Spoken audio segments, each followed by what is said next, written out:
I'm actually doing very similar things to what my parents did, although they were serving suffering humans. My mother ran the business for my dad and his partners, and she also was a trained nurse. And her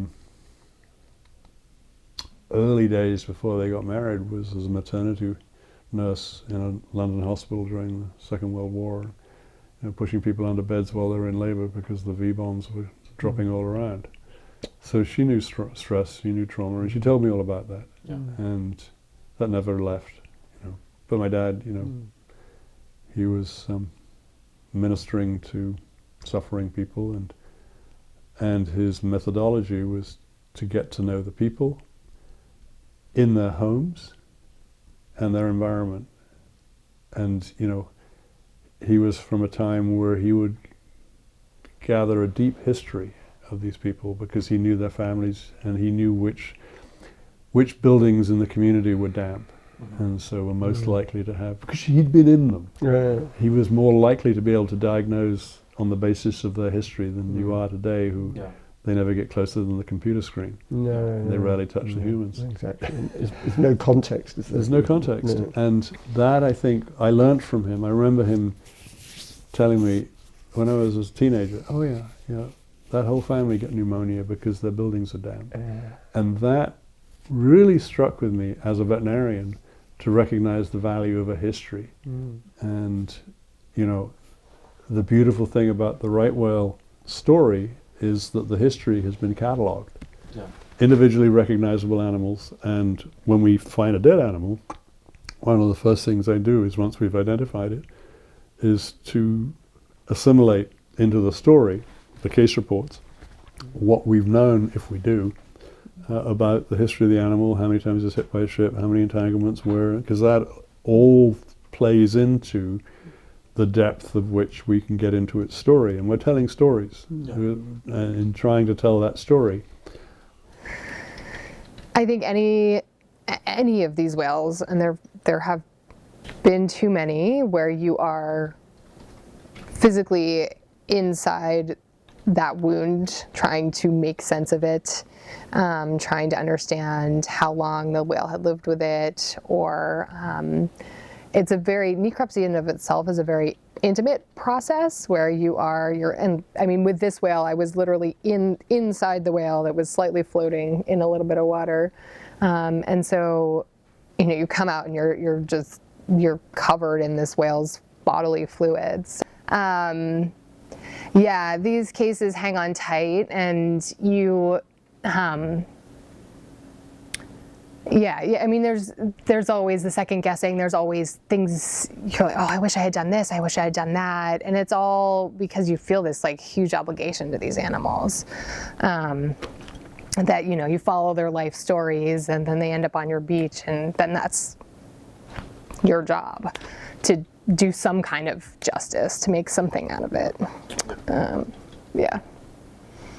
one point, I was in the bow of the boat, and the tail was like this. Meanwhile, Dave was in the mouth of the animal, trying to get the animal free. Very, very close with knives. Knives, yeah. Well, there was a deep cut around her caudal peduncle where it attaches to the tail, and there was a very deep cut there, and there have been lots of quotes, because I've said that when that was in the water, when the tail was down, she was just motionless, just lying there breathing, and she had been beaten badly for months, so not happy. And there was this cut that looked like it was about that deep. I could put my hand in it, and I wanted to put my hand in it. I had cut the all of the net free from this end and unwrapped it and whatever. So I'm just there waiting for Dave to get done. He had another assistant in that boat, and I reached into the cut because I was curious how much blubber that she had and whether she could actually go on a migration. And so when I reached in, she started to bleed. And I said, and it's really true, that at that moment it was almost galvanic. It was the sense this was actually a living, feeling, sensitive creature. A whale, when you're up close to it, as I've been so many times, yeah, they're alive, or maybe dead, but they're so big and they feel like a rock, and so you are a little disconnected from it, like I am with that insect. It is a living, thinking thing, but in this case, seeing the blood changed for that moment my sense. It was a living, sensitive creature. And I'll never forget that moment.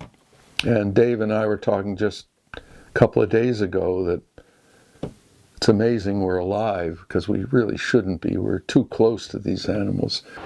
We find a lot of emotional release and respect for each other, and a lot of this depth, that's the word I want to use. There's a lot of emotional depth that we can't reach from other parts of life. And don't get me wrong, playing video games together or eating or chilling, or they're all great, but this is our way of giving for each other.